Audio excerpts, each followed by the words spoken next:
नमस्कार, आप देख रहे हैं आज तक। मैं हूं आपके साथ नवजोत रंधावा। सबसे पहले बड़ी खबर दिल्ली देहरादून शताब्दी एक्सप्रेस से जुड़ी, जिसके एक कोच C5 में आग लगी। डिब्बा धू कर जलने लगा। तस्वीरें भी आपको दिखाएंगे।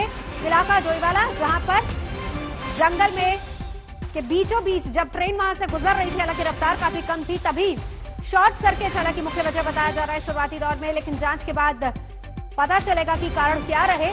आग लगी और फिर उसके बाद पूरा डिब्बा धू कर जलने लगा। ये वही तस्वीरें आपको दिखा रहे हैं। आग लगने के कारण का फिलहाल नहीं पता चल पाया है। शताब्दी ट्रेन के एक कोच में कासरो के जंगल में लगी है आग। इमरजेंसी ब्रेक लगाकर ट्रेन को रोका गया, डिब्बे को अलग किया गया।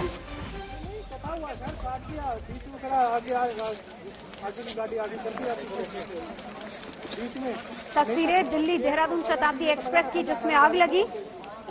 हालांकि वजह कारण अभी तक नहीं पता चल पाया है, लेकिन शुरुआती दौर में यही कहा जा रहा है कि शॉर्ट सर्किट मुख्य वजह हो सकता है। ये जो इलाका है जहां से ये ट्रेन गुजर रही थी, जंगल का पूरा इलाका है और अक्सर यहाँ पर रफ्तार धीमी रहती है ट्रेन की। ये भी एक बड़ा कारण रहा कि बड़ा हादसा टल गया। ट्रेन के कोच में आग लगी, किसी के हताहत होने की खबर नहीं है।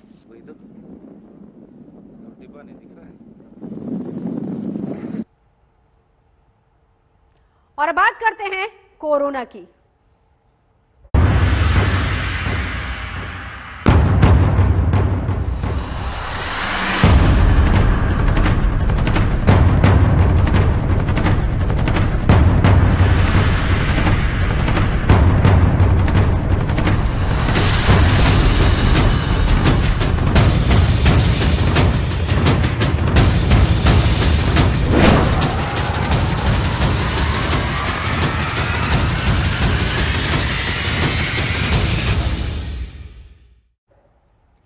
फिर से कोरोना पैर पसारने लगा और पिछले 24 घंटे की अगर हम बात करें तो लगातार मामले बढ़ते जा रहे हैं और इसीलिए चिंता ज्यादा बढ़ गई है। हम आपको दिखाएंगे कहां कहां किस किस इलाके में लगातार मामले बढ़ रहे हैं, जिस वजह से लगातार स्थिति बेकाबू होती जा रही है। पिछले 24 घंटे की बात कर लेते हैं तो आप जरा देखिए किस तरीके से जो केसेस हैं, 24,882 मामले कोरोना के सामने आए। ये पिछले 24 घंटे की का आंकड़ा हम आपको दिखा रहे हैं। फिर से लौट रहा है कोरोना। लापरवाही एक सबसे बड़ी वजह। हालांकि ठीक होने वालों की तादाद भी 19,957 हुई है, लेकिन इसमें जो मौत का आंकड़ा है वो 140 गया है। 24 घंटे के ये आंकड़े हम आपको दिखा रहे हैं। 25,000 केस आने से लगातार हड़कंप मचा हुआ है। 20,000 लोग फिलहाल ठीक भी हुए हैं, तो वहीं 140 लोग ऐसे हैं जिनकी मौत हुई है। हालात इस कदर बेकाबू हैं कि महाराष्ट्र में कोरोना का सबसे ज्यादा खतरा देखा जा रहा है। यहां पर हर दिन आने वाले केसेस लगातार रिकॉर्ड तोड़ रहे हैं और एक बार फिर से राज्य में 15,000 से ज्यादा नए मामले आए हैं, जो चिंता का विषय है। खासतौर पर मुंबई की बात करें तो 1600 से ज्यादा नए मामले सामने आए। इसके अलावा केरल और पंजाब दो ऐसे इलाके हैं जहां पर लगातार मामले बढ़ते जा रहे हैं। यह भी एक बड़ी दहशत की वजह है। हालांकि कोरोना वैक्सीन आ चुकी है, लेकिन बावजूद इसके ढिलाई की वजह से कहीं ना कहीं मामले लगातार बढ़ते जा रहे हैं। तो महाराष्ट्र में कोरोना की दूसरी लहर डरा रही है। 78 दिन बाद फिर से एक दिन में कोरोना के 15,000 से ज्यादा केस सामने आए हैं।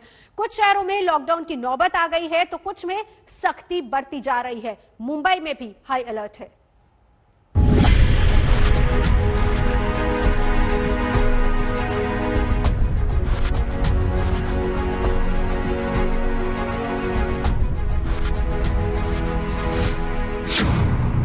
लौट आई कोरोना की मार।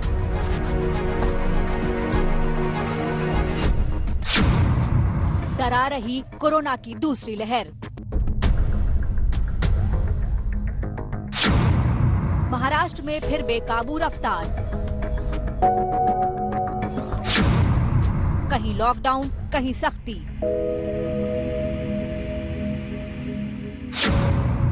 नहीं चलेगी अब और लापरवाही।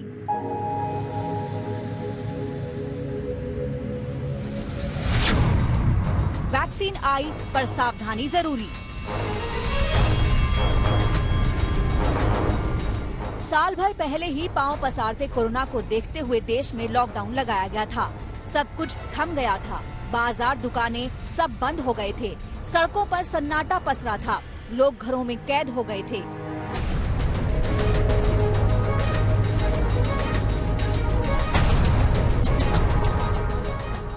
साल भर बाद कोरोना फिर से सर उठा रहा है। फिर से कोरोना के बढ़ते केस डरा रही हैं। हर रोज कोरोना के मामले बढ़ रहे हैं। महाराष्ट्र में तो रफ्तार बेकाबू होती जा रही है। महाराष्ट्र में 24 घंटे में कोरोना के 15,000 से ज्यादा मामले सामने आए हैं, जो 78 दिन बाद सबसे ज्यादा है। अगर महाराष्ट्र में एक हफ्ते के आंकड़े के ग्राफ पर गौर करें तो ये लगातार ऊपर ही जा रहा है। 8 मार्च को महाराष्ट्र में कोरोना के 8,744 केस सामने आए। उसके बाद लगातार इसमें उछाल आता गया। 12 मार्च को ये आंकड़ा 15,817 तक पहुंच गया। एक बार तो लगा कि कोरोना की जाने की बारी आ गई। वैक्सीन आई तो डर कुछ कम हुआ, लेकिन साथ ही लापरवाही भी बढ़ गई। बाजारों का जो आलम रहा, उससे तो लग ही नहीं रहा कि कोरोना को लेकर किसी को कोई डर है, खौफ है। अब मामले बढ़ रहे हैं तो सरकार फिर से सख्ती के साथ हरकत में आ रही है। कई शहरों में पाबंदी लगा दी गई।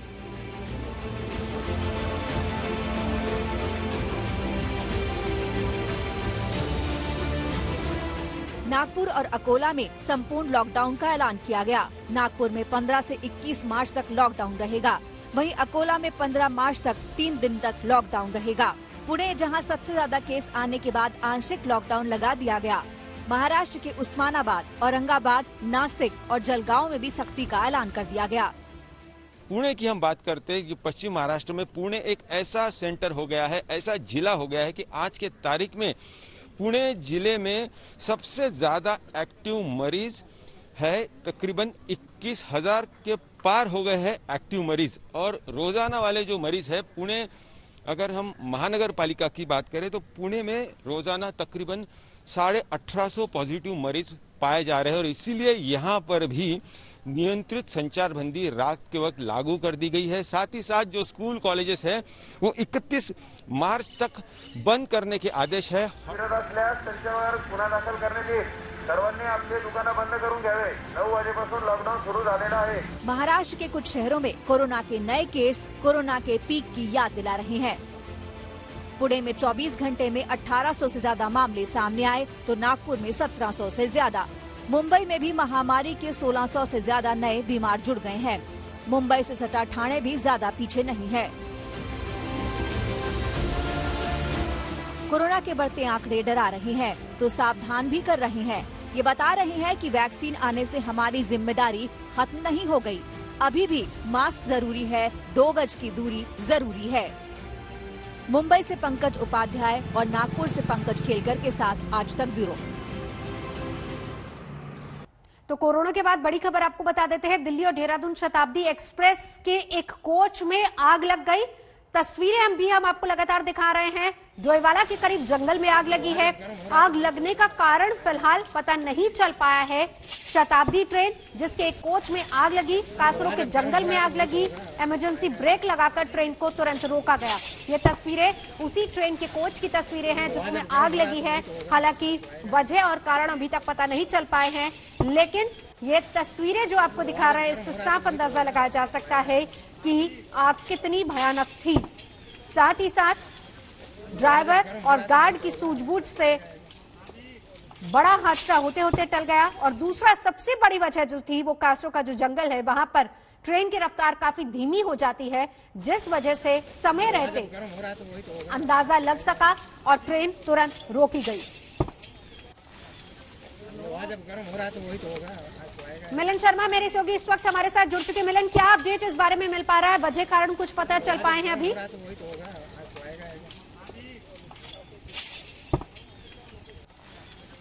तो तस्वीरें लगातार आपको दिखा रहा है दिल्ली देहरादून शताब्दी एक्सप्रेस जिसके कोच में आग लगी है।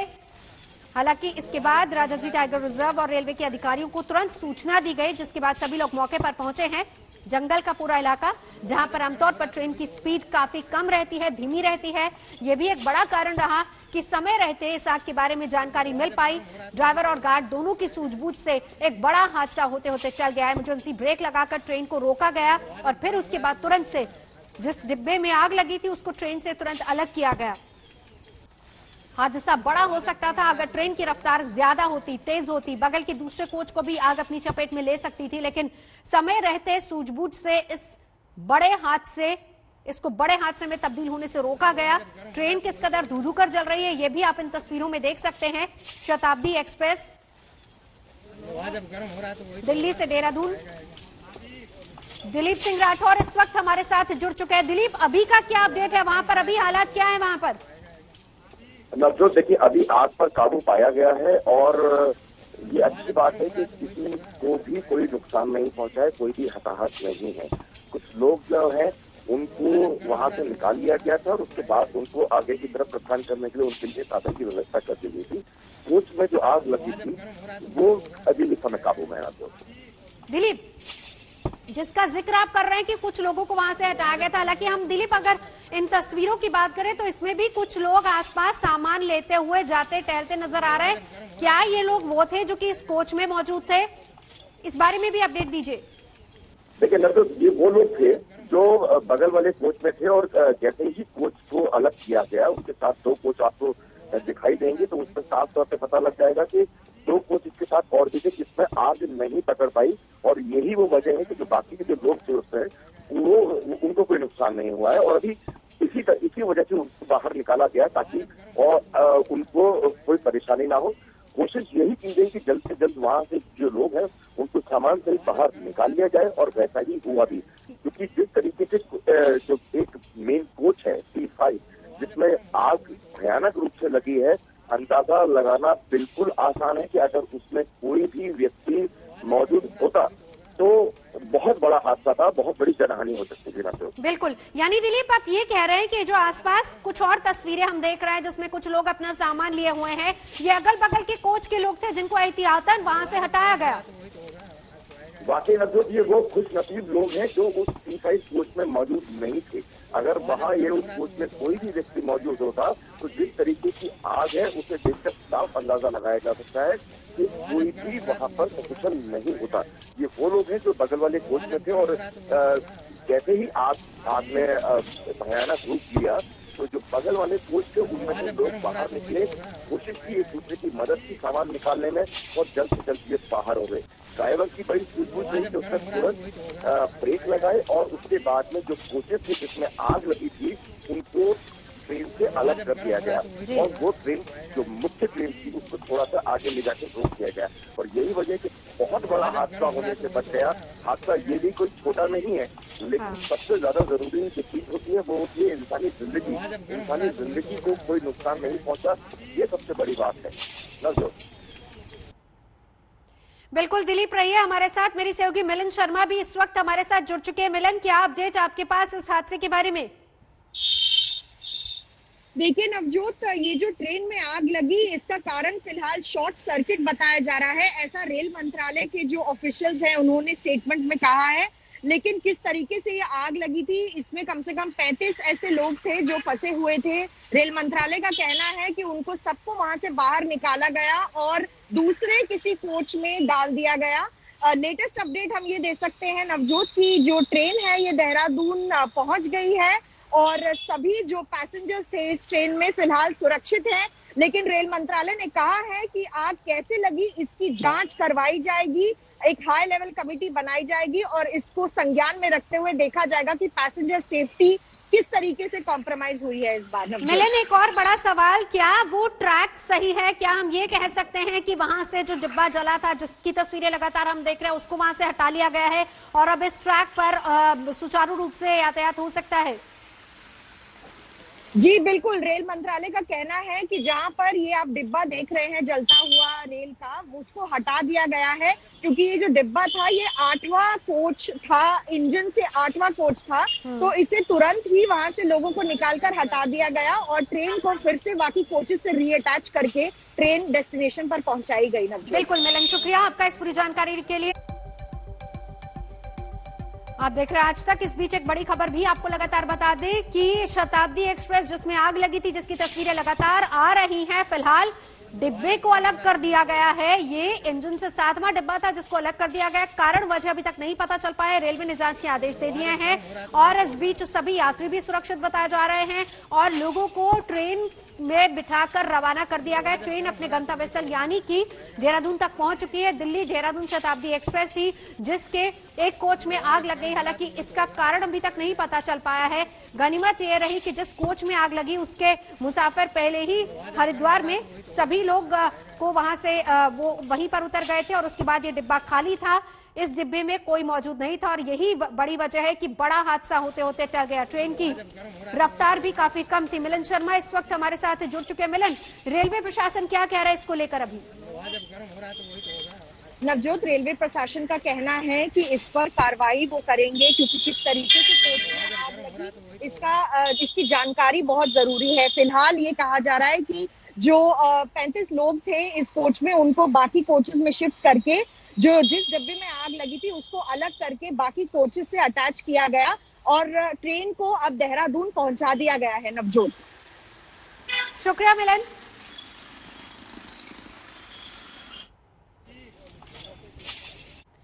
तो वापस रुक करते हैं कोरोना महामारी का। हमें यह समझना होगा कि कोरोना भी बाकी है, गया नहीं है। वैक्सीन आ जरूर गई है लेकिन इसका मतलब यह कतई नहीं है कि हम लापरवाही बरते।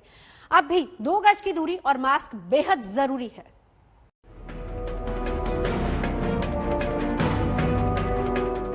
कहां है डिस्टेंसिंग, कहां है 2 गज की दूरी, कहां है मास्क? ये नागपुर की तस्वीर है जहां कोरोना के मामले लगातार बढ़ रहे हैं। यहां लॉकडाउन का भी ऐलान किया गया है लेकिन लॉकडाउन से पहले की तस्वीर देख लीजिए। इस बाजार में किसी को कोई डर नहीं है, किसी को कोई परवाह नहीं है। ये हाल तब है जब 24 घंटे में कोरोना के 1729 नए केस सामने आए हैं और 2 लोगों की मौत हो गई है।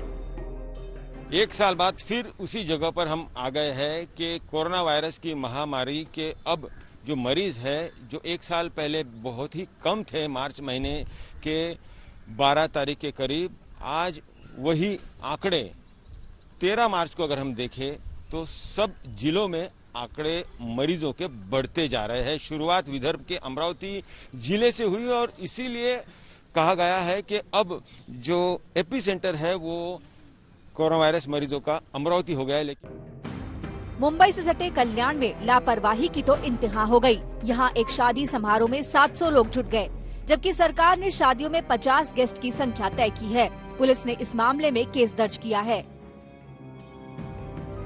पालघर में 1 हफ्ते के अंदर आश्रम से 79 कोरोना के मामले आने से हड़कंप है। सबसे ज्यादा केस हिरदपदा आश्रम से मिले। यहाँ 44 लोग पॉजिटिव हैं, जिनमें 38 छात्र हैं। इसी तरह विनवाल आश्रम में 16, दाबोसा आश्रम में 2 टीचर संक्रमित निकले। औरंगाबाद में भी कोरोना के मामले अचानक बढ़ गए। इसके बाद 48 घंटे का आंशिक लॉकडाउन लगा दिया गया, लेकिन शनिवार और रविवार को सख्त लॉकडाउन रहेगा। मुंबई से करीब 150 किलोमीटर दूर पुणे में पिछले 24 घंटे में 2840 कोरोना के नए मरीज मिले हैं। कोरोना के बढ़ते मामलों को देखते हुए सरकार ने यहां पाबंदियों को हरी झंडी दे दी है। 31 मार्च तक स्कूलों और कॉलेजों को बंद रखने का निर्देश दिया है। होटल और रेस्टोरेंट को रात 10 बजे तक काम करने की अनुमति दी गई है। होटल और रेस्टोरेंट 50% की क्षमता के साथ चलेंगे। रात 11 बजे से सुबह 6 बजे के बीच लोगों को बिना किसी जरूरी वजह के सड़कों पर घूमने की अनुमति नहीं होगी। 50 व्यक्तियों को ही विवाह, अंत्येष्टि और सामाजिक कार्यक्रमों में एकत्र होने की अनुमति होगी। ने वहाँ एक डिसीजन लिया है, सबने मिलके लिया है कि पूना में सबसे ज्यादा पॉजिटिव की लोग मिल रहे हैं, इसीलिए ज्यादा से ज्यादा वैक्सीन पूना के लोगों को मिलने के लिए, या खाली पूना नहीं पूरे देश में जहाँ जहाँ पॉजिटिव की संख्या बढ़ रही है वहाँ सभी जगह पूरे लोगों को वैक्सीन देना चाहिए। 11 मार्च तक महाराष्ट्र में कुल केस 22,66,000 से आगे निकल चुके हैं। करीब 17 दिन पहले 21 फरवरी को 21 लाख केस थे। 21 जनवरी को कुल केस 20,08,000 थे। यानी हर 30 दिन में अकेले महाराष्ट्र में 1 लाख लोग कोरोना से संक्रमित हो रहे हैं। नियमों का पालन कर ताकि आने वाले जो संकट है उसको रोका जाए। सरकार जनता जब एक साथ काम करेगी तभी संकट पे कंट्रोल होगा। एक और वैक्सीन लग रही है तो दूसरी ओर कोरोना के मामले भी बढ़ रहे हैं। ये लापरवाही के खिलाफ चेतावनी है। कोरोना को हल्के में न लें, अलर्ट रहें, सारे प्रोटोकॉल का पालन करें। मुंबई से पंकज उपाध्याय और नागपुर से पंकज खेलकर के साथ आज तक ब्यूरो। महाराष्ट्र ने केरल, पंजाब में भी कोरोना के मामले लगातार तेजी से बढ़ रहे हैं। राजधानी दिल्ली में 2 महीने में सबसे ज्यादा मामले सामने आए हैं। वहीं भोपाल और इंदौर की बात करें तो नाइट कर्फ्यू लगाना पड़ रहा है।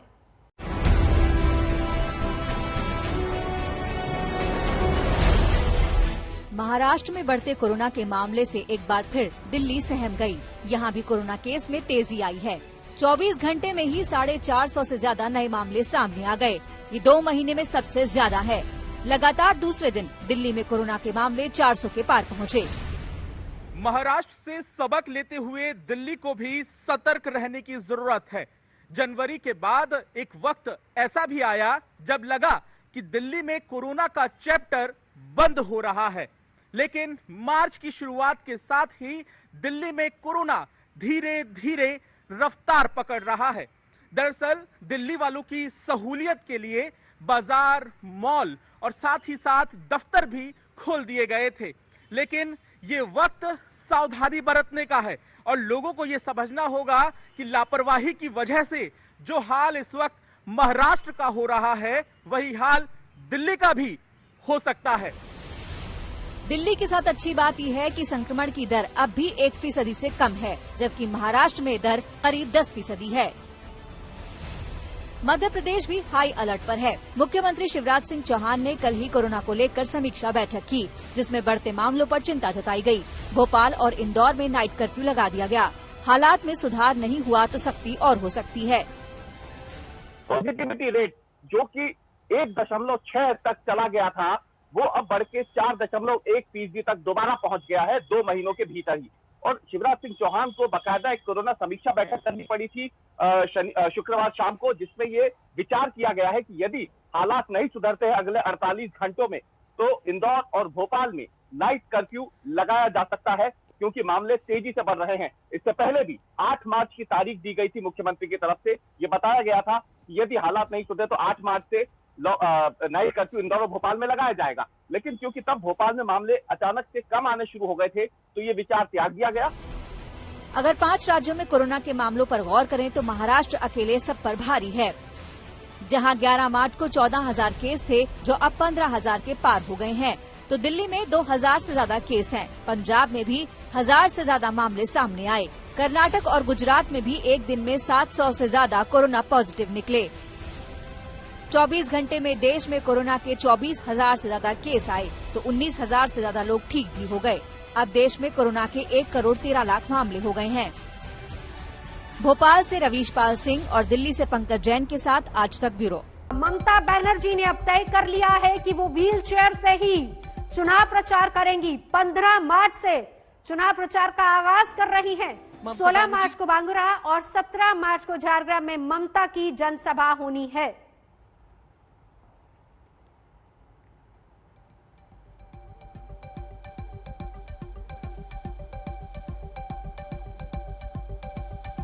तो ममता बनर्जी अस्पताल से घर लौट आई हैं। डॉक्टरों की सलाह को नजरअंदाज करते हुए चुनाव प्रचार में उतरेंगी ममता बनर्जी। व्हीलचेयर से ही वो बंगाल में घूम घूम कर कैंपेन करेंगी। सवाल यहां पर यह है कि क्या व्हीलचेयर वाली ममता बनर्जी बीजेपी के लिए ज्यादा बड़ी मुश्किल साबित हो सकती हैं? पूरा रोड जो है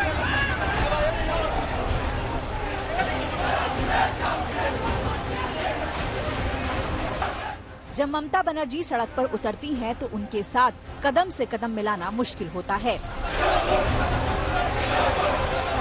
ममता की धारदार राजनीति की तरह उनकी रफ्तार भी देखने वालों को हैरान कर देती है, लेकिन अब इस रफ्तार पर चुनावी मझधार में ही ब्रेक लग गया। ममता व्हीलचेयर पर आ गई हैं, पाँव में प्लास्टर की बेड़ियां हैं, नंदीग्राम के जख्म हरे हैं, घाव ताजा हैं, लेकिन सामने चुनावी मुकाबला है। टीएमसी की नैया की इकलौती खेवनहार ममता बनर्जी ने व्हीलचेयर पर ही चुनाव प्रचार करने का इरादा कर लिया है। Local UN condition decided in favor of keeping her for another 48 hours for observation, but due to her repeated request, decided to discharge with appropriate advices and instruction. कुछ ऐसी ही बेचैनी है कि ममता बनर्जी को अस्पताल में रहना इस वक्त कतई गवारा नहीं। उन्हें डॉक्टर्स की हिदायत का भी ख्याल नहीं, अपने दर्द की परवाह नहीं, क्योंकि वो एक एक पल की कीमत समझती हैं। जान रही हैं कि उनकी पार्टी उनके बिना कितनी मजबूर और लाचार है। इसीलिए ममता ने तय किया है 14 मार्च को पार्टी का घोषणा पत्र वो खुद जारी करेंगी। व्हील चेयर पर ही वो चुनाव प्रचार में आगे बढ़ेंगी। इरादा साफ है, ज्यादा से ज्यादा सहानुभूति बटोरनी है, खुद को पीड़ित घायल बताकर बीजेपी को चोट पहुंचानी है। बीजेपी व्हील चेयर पर ममता की तस्वीरों के मायने समझ रही है, महसूस कर रही है उस खतरे को जो पांव पर प्लास्टर चढ़ाए ममता बनर्जी चुनावी मंच से उछालने वाली हैं। दीदी, पब्लिक जो है ना, कुछ दिन के लिए हो सकता है कि भटक जाए। 10 साल से वो भटक रही है ना। उनके परिवर्तन से परित्राण मिलने का समय आ गया है। अब व्हील चेयर हो या ना कार्ट व्हील हो, कुछ भी हो, इससे आप पब्लिक का सिंपैथी जो है वो नहीं कर सकते। ये सिंपल सी बात है। আর মুখ্যমন্ত্রীকে যারা কটাক্ষ করছে, যারা কটু মন্তব্য করছে, যারা মুখ্যমন্ত্রী সম্বন্ধে আলতু ফালতু কথা বলছে, তাদের জবাবটা তারা 2 তারিখে দেখবে। हिंदुस्तान की सियासत में सहानुभूति का शस्त्र कितना अचूक होता है, ये आप और हम देखते रहे हैं। ये अस्त्र पुराना जरूर है, लेकिन निशाने पर लग जाए तो करिश्मा होते देर नहीं लगती। ममता बनर्जी के आंसू, कैमरे पर उनका दर्द अब तक दिखता रहा है। कहाँ आपको चोट लगी है दीदी? ओके। कलकत्ता वापस जाएंगे। अस्पताल में बिस्तर पर लेटी ममता बनर्जी का वीडियो भी सामने आ चुका है। পায়ের প্রবলেম থাকবে, কিন্তু আমি ম্যানেজ করে নেব। আমার মিটিং টিটিং আমি কিছুই নষ্ট করব না, বাট হয়তো আমাকে কিছুদিন হুইল চেয়ারে করতে হবে, সেটা আপনাদের সহযোগিতা। और अब खुद ममता मंच से उतरने वाली हैं। यकीन मानिए, बंगाल चुनाव के कई नाटकीय दृश्य अब आपके सामने दिखने वाले हैं। अगले कुछ दिनों में ममता जहां व्हील चेयर पर चुनाव प्रचार करती हुई दिख सकती हैं, तो भाजपा की ओर से लगातार इस चोट और साजिश के आरोप को गलत दिखाने की कोशिश हो रही है। कैमरामैन तापस वायरी के साथ अनुपम मिश्र, आज तक, नंदीग्राम। लेकिन अब सवाल यहाँ पर यह है कि नंदीग्राम में ममता के घायल होने की वजह आखिर क्या रही? क्या ये कोई हादसा था या फिर कोई हमला था? और इसी सवाल को लेकर सस्पेंस और ज्यादा गहरा गया। मुख्य सचिव की रिपोर्ट चुनाव आयोग के गले नहीं उतर रही है, इसीलिए दोबारा रिपोर्ट मांगी गई है। दीदी আপনার পা ফুলে রয়েছে, दीदी আপনার পা ফুলে রয়েছে।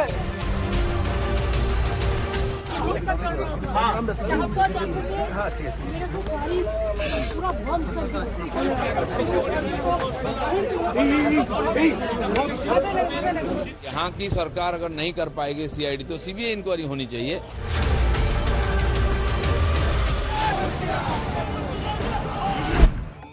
जितनी गहरी है बंगाल की राजनीति, उससे कहीं कम गहरा नहीं है ममता बनर्जी के घायल होने का राज। जैसे ही ममता बनर्जी को नंदीग्राम में चोट लगी, राजनीतिक बवाल बढ़ा। चुनाव आयोग ने रिपोर्ट मांग ली, मुख्य सचिव ने रिपोर्ट सौंप भी दी, लेकिन नतीजा ढाक के 3 बात। आधी अधूरी रिपोर्ट देकर जांच की खानापूर्ति की गई। जरा गौर कीजिए, रिपोर्ट कितनी कच्ची है। रिपोर्ट में कार का दरवाजा बंद होने को घायल होने की वजह बताई गई, लेकिन ये नहीं बताया कि आखिरकार दरवाजा बंद कैसे हुआ। क्या खंबे से टकराकर बंद हुआ या किसी ने साजिशन धक्का देकर दरवाजा बंद किया? रिपोर्ट में तो ये भी कहा गया कि मौके पर भारी भीड़ थी, लेकिन ये नहीं बताया कि वाकये के पीछे भीड़ की क्या भूमिका थी। रिपोर्ट में चश्मदीदों के बयान दर्ज हैं। कोई हादसा बता रहा है, कोई धक्का देने की बात कह रहा है, लेकिन ज्यादातर चश्मदीद किसी न किसी पार्टी के समर्थक हैं। ममता बनर्जी के साथ बुधवार शाम हुए हादसे पर मुख्य सचिव की रिपोर्ट से चुनाव आयोग संतुष्ट नहीं, लिहाजा आयोग ने राज्य के मुख्य सचिव को एक बार फिर नए सिरे से ज्यादा मुकम्मल, ज्यादा निर्णायक, ज्यादा गहराई से और ज्यादा तथ्यों के साथ एक विस्तृत रिपोर्ट तलब की है, ताकि आयोग किसी नतीजे पर पहुंचे। सिर्फ एक ही रिपोर्ट नहीं, आयोग इस बार बहुत एहतियात बरत रहा है, लिहाजा सबसे पहले स्थानीय पुलिस की रिपोर्ट आई, इसके बाद मुख्य सचिव की, और अब 2 ऑब्जर्वर, स्पेशल पुलिस ऑब्जर्वर और स्पेशल जनरल ऑब्जर्वर, इनकी रिपोर्ट भी आएगी। चुनाव आयोग ने पश्चिम बंगाल के मुख्य सचिव अलापन बंदोपाध्याय की रिपोर्ट को खारिज कर दिया है। सख्त फरमान है कि मुख्य सचिव आज शाम तक साफ सुथरी और किसी नतीजे पर पहुंचने वाली रिपोर्ट दें। असली चुनौती घायल होने की वजह जानने की है। सवाल है कि ममता बनर्जी को चोट लगने की असली वजह क्या है? कार का दरवाजा बंद होने की असली वजह क्या है? क्या खंबे से टकराकर कार का दरवाजा बंद हुआ? क्या ममता बनर्जी को जानबूझकर धक्का दिया गया? चश्मदीदों के अलग अलग बयान हैं, तो हकीकत क्या है? ये मामला एक मुख्यमंत्री से जुड़ा है, चुनाव के वक्त सामने आया है और इसीलिए भी संजीदा है क्योंकि इस पर सियासत हो रही है। যেদিন নরেন্দ্র মোদী বলেছিলেন 7ই মার্চ নন্দীগ্রামে গেলে দিদির স্কুটি উল্টে যাবে, আমরা দাবি করেছি যে আপনি যে রিপোর্ট দিচ্ছেন এটা যথেষ্ট নয়, আপনি একটা হাই লেভেল এনকোয়ারি করুন। We have also said that since the security was that of the chief minister, the driver was that of the chief minister, these people should be questioned and the truth must come out. BJP और TMC दोनों चुनाव आयोग के दर पर दस्तक दे चुकी हैं। अब गेंद पूरी तरह से चुनाव आयोग के पाले में है। नंदीग्राम से अनुपम मिश्र और दिल्ली से संजय शर्मा के साथ आज तक ब्यूरो। व्हीलचेयर पर ममता बनर्जी के चुनाव प्रचार करने पर बीजेपी में क्या तैयारी है? बीजेपी इसे कितना बड़ा खतरा मान रही है? इसी बारे में हमने नंदीग्राम से बीजेपी के उम्मीदवार शुभेंदु अधिकारी से बात की। शुभेंदु अधिकारी जी खुद हमारे साथ मौजूद हैं। सर, कितनी बड़ी चुनौती नंदीग्राम से आप देख रहे हैं? एक तरफ दीदी हैं तो दूसरी तरफ दादा के नारे लगा रहे हैं बीजेपी के कार्यकर्ता। देखिए, ये कोई इंडिविजुअल लड़ाई नहीं है, एक आइडियोलॉजी के ऊपर लड़ाई है। हमारी राष्ट्र की सबसे बढ़िया पार्टी बीजेपी का कैंडिडेट है। लड़ाई बीजेपी का साथ सत्ताधारी टीएमसी का है। हाँ, जरूर उम्मीदवार चीफ मिनिस्टर ममता बनर्जी भाजपा की में, ये कोई चुनौती नहीं, ये नॉर्मल जो चुनाव के दौरान होता है ये चुनाव में होगा। इस एरिया में बीजेपी का पकड़ पिछले लोकसभा का दौरान से ज्यादा होते जा रहा है और ग्राफ भी बीजेपी का जो पॉपुलैरिटी ग्राफ वो बढ़ रहा है। इसलिए बढ़ रहा है पूरा देश मोदी जी और बीजेपी की ओर चला गया। उस प्रदेश में जो विकास हो रहा है और सेंट्रल स्टेट का रिलेशन की दौरान जो काम हो रहा है, इसका इफेक्ट तो बंगाल में भी आ रहा है। इसलिए लोग पार्लियामेंट चुनाव में ज्यादा ऑर्गेनाइजेशन कैपेसिटी बीजेपी का उस दौरान नहीं था। पब्लिक ने करीबन हाफ 18 सीट चुनाव जिता दिया। इसलिए इस बार तो बीजेपी बहुत अच्छा तरीके से ऑर्गेनाइजेशन लेवल से पार्टी का पूरा जोर लगाते हुए जो परिवर्तन यात्रा निकला था, जो R9 हुआ था, जब कृषक सुरक्षा अभियान हुआ था, बार बार प्रधानमंत्री ने 3 बिग रैली किया। इतना बढ़िया ब्रिगेड रैली पहले नहीं हुआ पिछले 10 साल में। अमित शाह जी ने बहुत एरिया में रही, कोच बिहार से लेकर ठाकुर नगर तक। नड्डा जी ने हर 15 दिन अंतर रैली किया। सब मिला के बीजेपी का पोल प्रिपरेशन बहुत अच्छा है। मैं तो 3 महीने बीजेपी में आया, बीजेपी बहुत इज्जत से मुझे लिया। इसलिए मुद्दे बेरोजगारी, विकास और जो मोदी जी ने हल्दिया में रैली में जो किया था, जो गवर्नमेंट का प्रोग्राम भी था और पार्टी का प्रोग्राम भी हुआ, उसमें जो स्लोगन उन्होंने कर दिया, रोड मैप, डबल इंजन सरकार, ये बंगाल में क्लिक कर गया। अभी लोग डबल इंजन सरकार की ओर बंगाल जा रहा है। इंडस्ट्री के लिए सेंट्रल गवर्नमेंट के जो पीएम किसान से लेकर आयुष्मान भारत से लेकर और इतना 4,60,000 करोड़ बंगाल का डेट है, ऋण है, ये लोन के लिए बंगाल का बर्बाद कर दिया। हम लोग तो तृणमूल का रैंक एंड फाइल था, 11 साल का। शुभेंदु दा, आपसे लोग सवाल ये पूछेंगे ना कि जब आप खुद मंत्री वहां पर थे तो इतना बड़ा आपका कद, तो आपने नंदीग्राम के लिए क्या किया है? अगर जनता आपसे ये पूछती है कि काम गिनाइए नंदीग्राम में जो आपने किया है, तो आप क्या बोलने जाएंगे? देखिए, मेरा जो स्कोप था, एक तो एमपी पिछले टाइम नंदीग्राम मेरा पार्ट था, एक एमपी लैट, दूसरा CSR। मेरा जो लिमिटेशन है, ममता बनर्जी का जो कॉलीग है ना, वो एमपी हो सकता है, मिनिस्टर हो सकता है, एमएलए हो सकता है, सब लैंप पोस्ट है। किसी को कोई काम करने का स्कोप नहीं दिया। आप भी खूब मंदिर जा रहे हैं, ममता बनर्जी भी खूब मंदिर जा रही हैं। ममता बनर्जी 10 साल बाद पहली जा रहा है। और हम लोग पिछले साल भी गया था, इस साल भी गया, अगले साल भी जाऊंगा। अब पता कर लीजिए लोकल पीपल से, नंदीग्राम में जितना भी रिलीजियस प्लेस है उसका साथ शुभेंदु का जुड़ा हुआ है। जिसमें आज माथा ठेका में सोना चूड़ा सिंह वाहिनी दुर्गा माँ का मंदिर, उसमें भी मेरा कॉन्ट्रीब्यूशन है हिंदू की नाते। जो जानकीनाथ मंदिर ममता जी ने माथा टेका, उसका कोई कंट्रीब्यूशन नहीं है। ममता बनर्जी तो आज लीडर नहीं है, 30 साल का लीडर है। नंदीग्राम में मुहिम हुआ 2007 से, एक भी मंदिर में 2007 से 2020 तक नहीं किया। अभी मंदिर पर जा रहा है। तुष्टीकरण के खिलाफ बंगाल के लोग अपने मन बना लिया, तुष्टीकरण के खिलाफ वोट होगा। मोदी जी का नारा है सबका साथ सबका विकास, और ममता जी का स्लोगन है कुछ कुछ का साथ भतीजा का विकास। एक आखिरी सवाल, उसके बाद मैं धर्मेंद्र जी के पास आऊंगी। ममता बनर्जी चोटिल हो गई। शुरू में कहा गया कि उनके ऊपर हमला हुआ है, हालांकि दूसरा जो उनका वीडियो आया उसमें इस बात का जिक्र नहीं था। लेकिन अब व्हील चेयर पर बैठकर वो चुनाव प्रचार करेंगी। 14 तारीख को उनका मैनिफेस्टो जारी होने जा रहा है, तो कैसे देख रहे हैं व्हील चेयर पर प्रचार? क्या भावनात्मक तौर से जोड़ नहीं लेगा? 72 घंटा होने वाला है इंसिडेंट, इसमें मैं कोई टिप्पणी नहीं किया। पार्टी की ओर से कैलाश विजयवर्गीय जी ने बोला और समीक भट्टाचार्य हमारी स्पोक्स पर्सन ने पार्टी का स्टैंड क्लियर किया। पार्टी का डेलीगेशन हॉस्पिटल पर गया, ये लोग घुसने नहीं दिया, वो गो बैक स्लोगन दिया।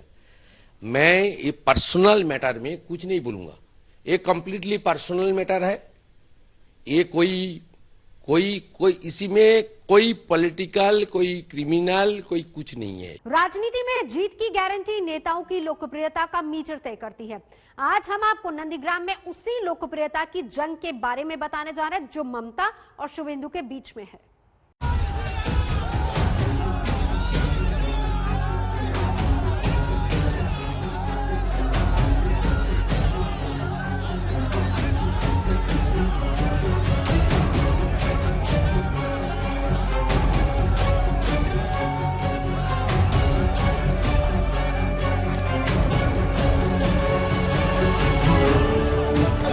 मंदिर है, ये हर साल नॉमिनेशन के लिए, पहले नॉमिनेशन मेरा नहीं है। ये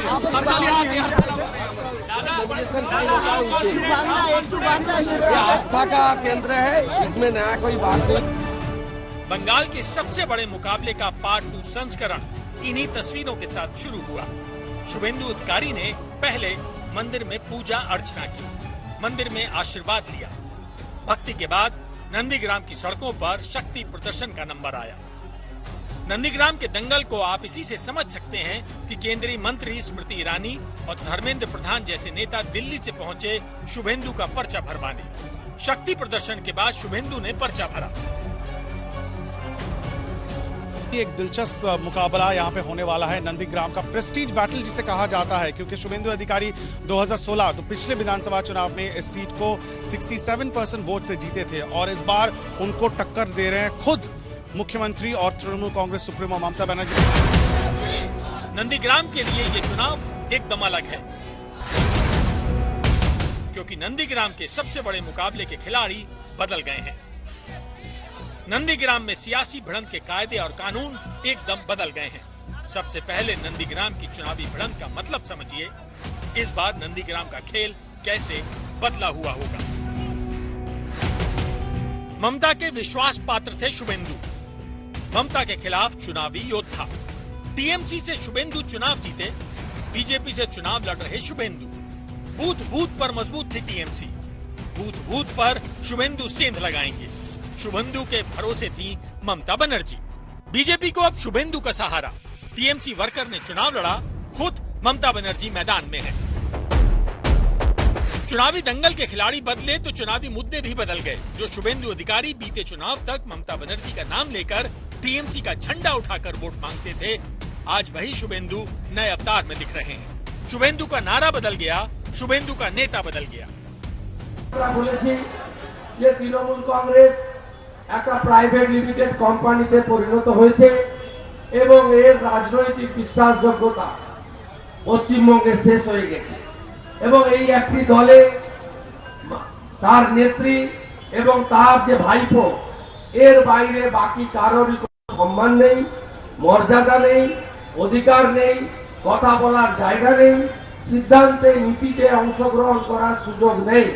অর্থাৎ বাকি সবাই ল্যাম্পপোস্ট এবং এই জায়গা থেকে বাংলাকে উদ্ধার করার লক্ষ্য নিয়ে আমরা নেমেছি। सियासत में कोई स्थायी दोस्त या दुश्मन नहीं होता। आज बंगाल की सियासी तस्वीर इसका सबूत है। 2019 तक शुभेंदु बीजेपी की हार और टीएमसी की जीत के पक्ष में सियासी हुंकार भरते हैं, लेकिन ममता की उंगली पकड़कर सियासत की सीढ़ी चढ़ने वाले वही शुभेंदु अधिकारी अब ममता को हराने का दम भर रहे हैं। यानी कल तक जो सियासी दुश्मन था अब वही दोस्त है। নন্দীগ্রাম সিটটা তখন খালি ছিল কি ছিল না, তখন কিন্তু আমি বলেছিলাম নন্দীগ্রামে যদি আমি দাঁড়াই কেমন হবে। আমি দেখলাম আপনারা কি বলেন, তো আপনারা বললেন খুব ভালো হবে। মনে রাখবেন আমার দু চোখ নন্দীগ্রাম। আমি বারবার বলি ভুলতে পারি সবার নাম, ভুলবো না কো নন্দীগ্রাম। दीदी वहाँ पे किराए में घर खोला है 2 महीने के लिए, 1 महीने के लिए। वो आउटसाइडर है, she is outsider, Shubhendu is insider. Insider will win.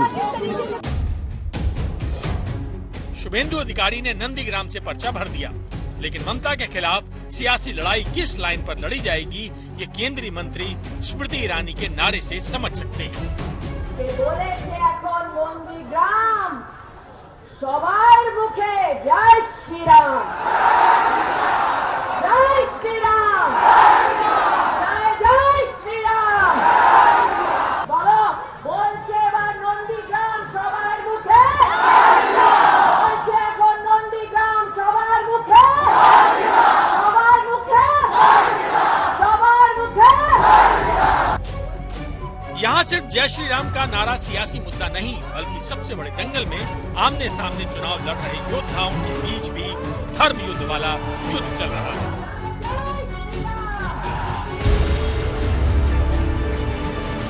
Devi সর্বভূতেষু মাতৃরূপেণ সংস্থিতা।